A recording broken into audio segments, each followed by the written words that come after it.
নমস্কার বন্ধুরা, এগুলো আমার গাছের কাঁচকলা। তো গাছের কাঁচকলাগুলো পুরো পুরুষ্ট হয়ে গেছে, দেখো একটা পেকেও গেছে। তো ভাবলাম এই পাকাটা খেয়ে নিই আমি, কারণ এই কাঁচকলা পাকা এত উপকার না বন্ধুরা, তোমাদেরকে মানে কি বলবো। সত্যি বলছি, এই কাঁচকলা পাকা খুব উপকারী ফল, একটা খুব উপকারী ফল। তোমরা যদি কোনো সময় বাজারে যাও, দেখবে বাজারে একটা করে কলা 10 টাকা পিস নেয়, কারণ এর উপকার আছে বলে তবেই না বাজারে বিক্রি হয়। খুব উপকার এই কাঁচকলা পাকা, কিন্তু সবাই খেতে পারে না, একটু মানে বোধ লাগে, কারণ ও যেহেতু কাঁচকলা তো। কিন্তু আমার খুব ভালো লাগে, আমি মনে করি এই ফলটা উপকার, তাই জন্য আমি খাই। পেকে গেলে আমি খেয়ে নিই, আমি নষ্ট করি না। তো এভাবে দেখো পুরোটাই আমি গোটা খেয়ে নেবো। খুব মিষ্টি থাকে না এটাতে, যেহেতু কাঁচকলা পাকা। তো আমার খুব ভালো লাগে, আমি খাই। তোমরাও খাবে, এটা খুব উপকারী ফল একটা। মিষ্টি না থাকলেও এর খুব উপকার আছে। তো দেখো আমি কাঁচকলাটা পুরোটাই গোটা খেয়ে নিলাম। আর আমাদের গাছে যে কাঁঠালি কলা কাঁদি পড়েছে, দেখো নিচের দিকে এগুলো হয়নি।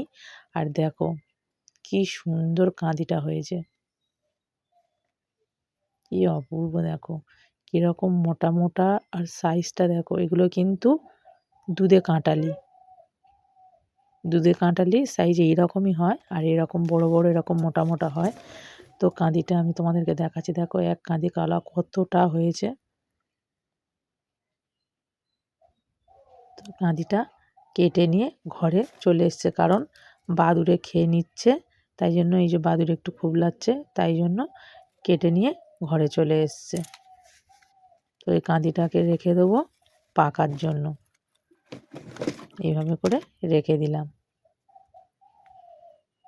দেখো 2-4 দিন পরে দেখছি এই একটা দুটো করে পেকেছে, দেখো সবগুলোই কাঁচা আছে। আর একটু করে সবে সব রং ধরেছে, দেখো এখনো পাকেও নি, সবে একটু একটু গা হলুদ হচ্ছে।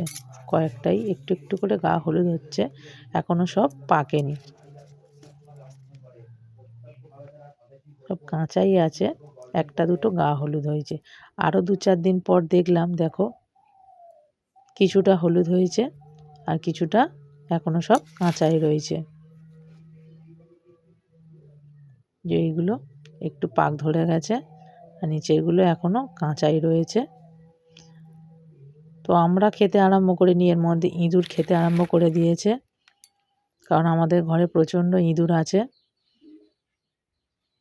দেখো আরও 2-4 দিন পরে দেখছি এবার অনেকগুলোই পেকে গেছে, শুধু নিচের ছড়াটা কাঁচা রয়েছে, আর ওপরে বাদবাকি সবগুলো পেকে গেছে। তো ভাবলাম পেকে যাচ্ছে, ইঁদুরে তো খেয়ে নিচ্ছে, তো আমিও কটা ছাড়িয়ে নিয়ে আমি খাবো, কারণ এগুলো হচ্ছে বিনা সারের জিনিস। আর আমি কোনো রকম ওষুধ দিয়ে পাকাইনি কলাগুলো, ঘরে রেখে দিয়েছিলাম, আমনি এটা পেকে গেছে। অনেকে কার্বাইড দিয়ে পাকায়, অনেকে তুঁতে দিয়ে পাকায়, এইভাবে অনেক রকম পদ্ধতিতে ওষুধ দিয়ে পাকানো হয় কলা, বাইরে এইভাবে পাকিয়েই বিক্রি করে। কিন্তু আমি পুরো একদম টাটকা গাছ থেকে পেড়ে বিনা সারের জিনিস, কোনো ওষুধ না দিয়ে আমি খাচ্ছি। তো এর তো অনেক উপকার। তো ভাবলাম তাই জন্য আমি 5-6টা কলা নিয়ে নিই, আর আমি এগুলো সব খাবো। আর আমি রুটি করেছিলাম, তো রুটি আছে, রুটি আর কলা তো খুবই ভালো খাবার। তো আমি রুটি নিয়ে নিয়েছি, আর আমি এতগুলো কলা নিয়েছি, এগুলো সবই আমি খাবো। দেখো কি সুন্দর মোটা হয়েছে কলাটার সাইজ। কাঁঠালি কলা সাধারণত এত মোটা হয় না, ছোট ছোট সরু সরু হয়, কিন্তু পুরুষ্ট হয়েছে বলে কলাটা কতবার। খুব মিষ্টি কলাটা, খুব খুব মিষ্টি, আর কত সুন্দর। এটা দুধে কাঁঠালি বলে, খুব ভালো খেতে, অসাধারণ লাগলো।